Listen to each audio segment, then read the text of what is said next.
अस्सलाम वालेकुम। आप देख रहे हैं फूड डिज़ाइन फॉर। खुश रहें, सदा मुस्कुराते रहें। आज मैं हाज़िर हूँ आपके सामने एक मज़ेदार, क्रिस्पी और बहुत ही टेस्टी रेसिपी लेके, जो कि बहुत ही मज़े की बनती है। इंशाल्लाह आपको बहुत पसंद आएगी। चलिए जी शुरू करते हैं। बिस्मिल्लाहिर्रहमानिर्रहीम। जो चीज़ें हमें इसके लिए चाहिए उनमें ये देखिए, ये सफ़ेद तिल है और इसके बाद ये बादाम है, 4 से 5 अदद बादाम हैं, थोड़े से अखरोट हैं और थोड़ा सा कश किया हुआ खोपरा है। इनको हमने तिलों के अलावा जो सारे बाकी, अगर आप और कोई ड्राई फ्रूट डालना चाहें डालकर इनको ग्राइंड करके हमने फ़ाइन सा पेस्ट बना लेना है। एक बाउल मैंने लिया है, उसके अंदर ये देखिए, ये मेजरमेंट के लिए मैंने ये छोटी सी प्याली ली है। ये 2 मैंने प्याली ली हैं मैदे की और 3/4 कप मैंने लिया है ये सूजी इसमें। और इसके बाद ये जो मैंने फ़ाइन सा पाउडर बनाया था ड्राई फ्रूट्स का, वो ऐड कर दिया है। और अब हम डालेंगे इसके अंदर सफ़ेद तिल अपने, ये जो मैंने रखे हुए थे, ये सफ़ेद तिल ऐड कर दिए हैं। इसके बाद हम इसके अंदर ऐड करेंगे थोड़ा सा घी। घी को डालकर हमने अच्छी तरह से आटे में मसलना है और उसके अंदर हमने इसको मसल कर आटे के अंदर मिक्स कर लेना है इस तरह से। अब एक हॉल बनाना है आटे के अंदर और उसमें वो जो प्याली मैंने मैयर की थी, वही प्याली मैंने एक इसके अंदर दूध की ऐड की है। अब हम इसको गूँदेंगे और एक प्याली हम इसके अंदर चीनी की ऐड कर देंगे और थोड़ा सा दूध और डालकर हम इसको रफली गूँद कर 10 से 15 मिनट के लिए रख देंगे।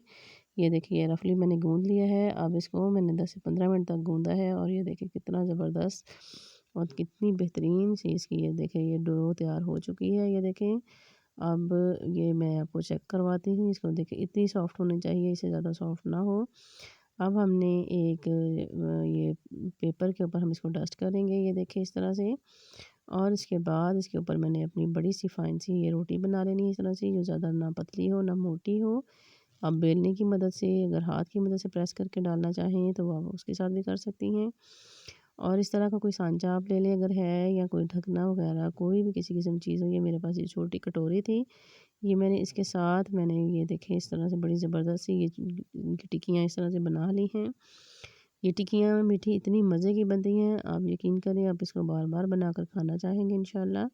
इतना साइज़ ये देखें, ना ज़्यादा मोटा हो ना ज़्यादा पतला, इस साइज़ की ये सारी आपने टिक्कियाँ तैयार कर लेनी है। ये देखें, ये काफ़ी सारी टिक्कियाँ बन चुकी हैं। इसके अलावा मैंने जो साइडों से जो डो निकाली थी, वो ये देखिए ये बच चुकी है। इसकी मैं मज़ीद और टिक्कियाँ बनाऊँगी।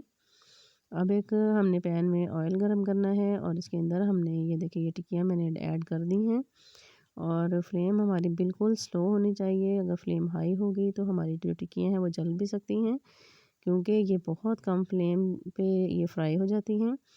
और अगर आपकी फ्लेम हाई होगी तो अंदर से कच्ची भी रह सकती हैं, इसलिए आपने फ्लेम बिल्कुल दरमियानी रखनी है।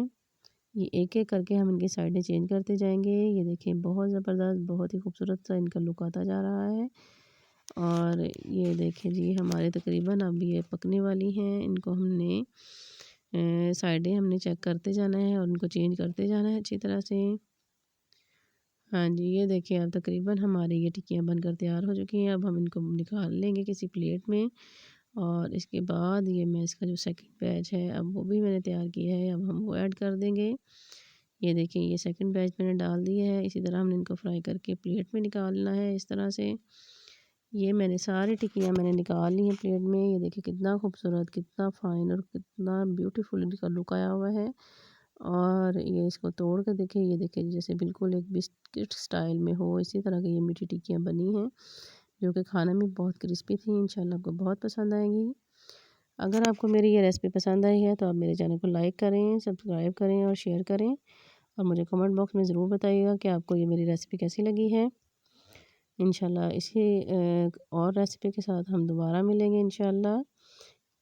अल्लाह हाफ़िज़।